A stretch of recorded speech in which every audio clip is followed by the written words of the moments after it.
Welcome home. How did I spook you? Sorry about that. I pulled in just a little after you, so I thought I could catch up if I hurried.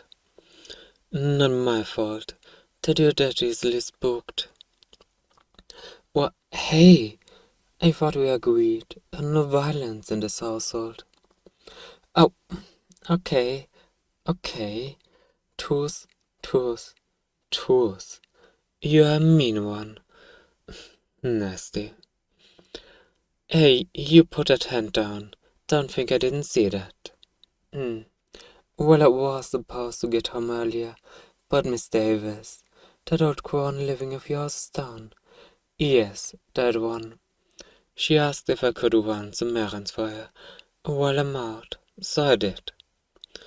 No, I still think she's an unpleasant old poon, don't get me wrong. But you know me, I've always found it hard to say no to people.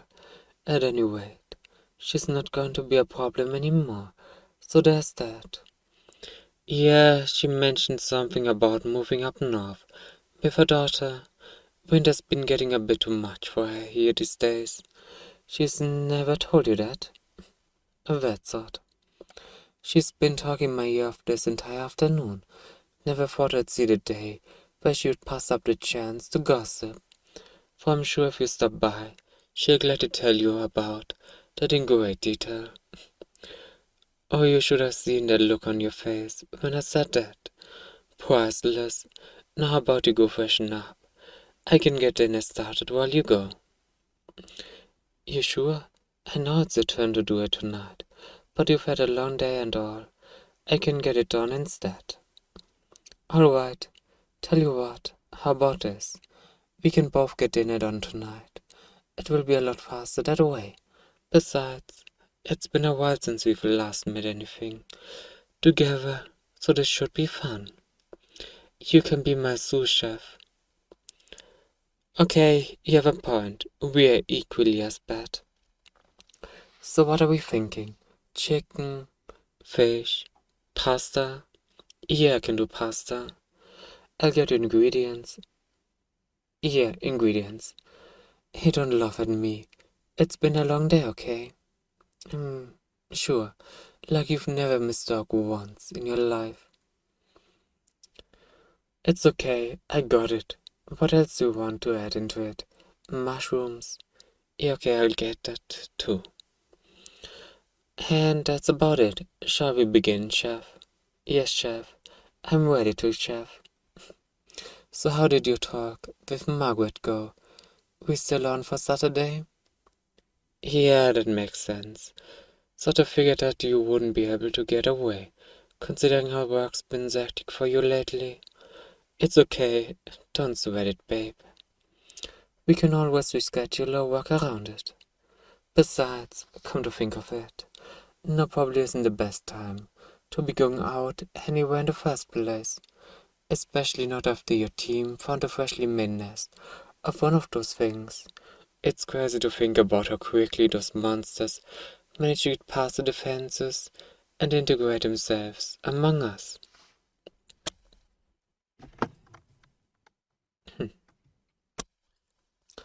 Oh, management had a field day with it, I'll tell you that. So much time spent covering everything up, and not enough spent on actually catching those buggers. It's ridiculous. At least they made it a point to install panic buttons in everyone's homes. I mean, with us living way out here, help would still take a while to arrive, but they'll get it through faster. Your best bet in the meantime would have been to do whatever you can to delay the inevitable. Which is why you were so keen on continuing this little charade of ours, isn't it?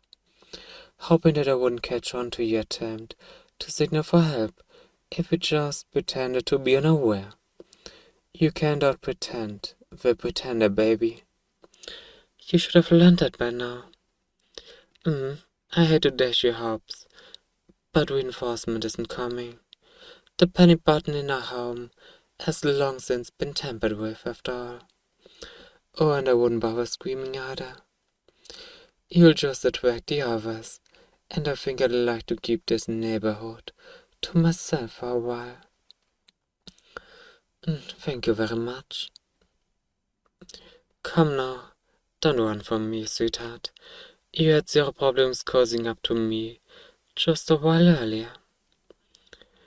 How'd you find out? I was so sure that I've gotten all their mannerisms down after going through the trouble of shadowing them for 2 whole months. Or was it the later turn, the Miss Davis cover story? I see. Oh, and the mushrooms were a test. Of course, the thing that would catch me out, the one thing that would catch me out, would be the damn mushrooms. I'll be damned, 'cause I should have watched them closer. The devil's always in the details after all. What do you think happened to them? The very same thing that's happened to all your neighbors, of course. I ate them. It's a quiet neighborhood, and they often don't return home until late in the night. Makes it easier to pick them all off one by one in preparation for the arrival of my brothers and sisters.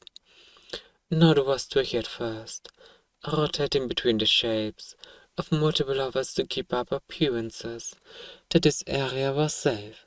But hey, the chance to get closer to a cute researcher like yourself, with secrets to die for, doesn't come by often.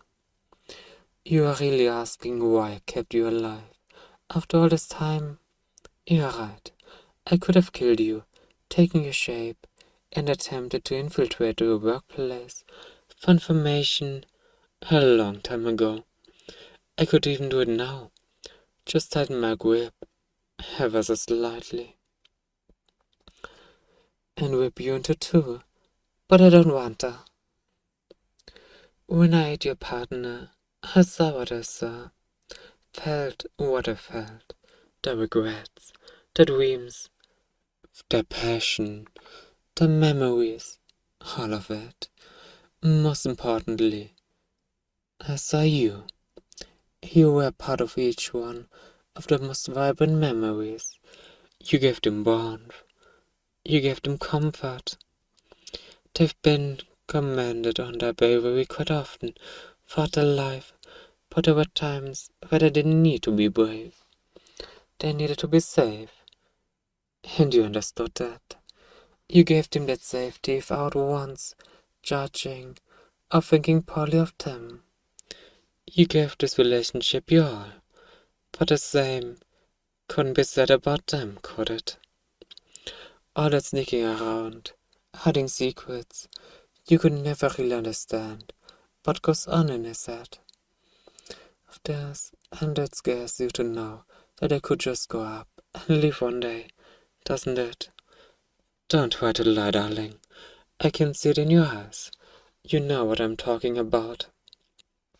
It must have been so painful to lie in bed at night beside someone you love, listening to their breathing, soaking in their warmth, and yet still feel so terribly alone. And after some point, you don't even know if you're staying because you love them, or if you're just afraid of losing everything you fought for so hard. There's no reason someone as wonderful as yourself should be stuck waiting for the day you outlive your usefulness to others. There's no reason you should be stuck questioning if it's you, the love, or if they just love the false idea of you being able to fix them. I'll be honest, when I first got here, I shadowed the both of you so that I could get in on the organization's plans to hunt my people down. But the closer I got to you, the more I thought, why shouldn't I be looking more? You're interesting, you're intelligent, and only deserve better than you could have ever gotten with them. We could be equals. This doesn't have to end in bloodshed, babe. I know you're angry. I know you feel betrayed and scared. And I know I'm going to have a lot to make up for, given you know All that was necessary to get us to this point. But just as I've learned to value you, you will learn to do the same eventually. You'll learn to love me. Don't be so quick to say never. I'm sure you'll change your mind soon enough. Once my family all is here,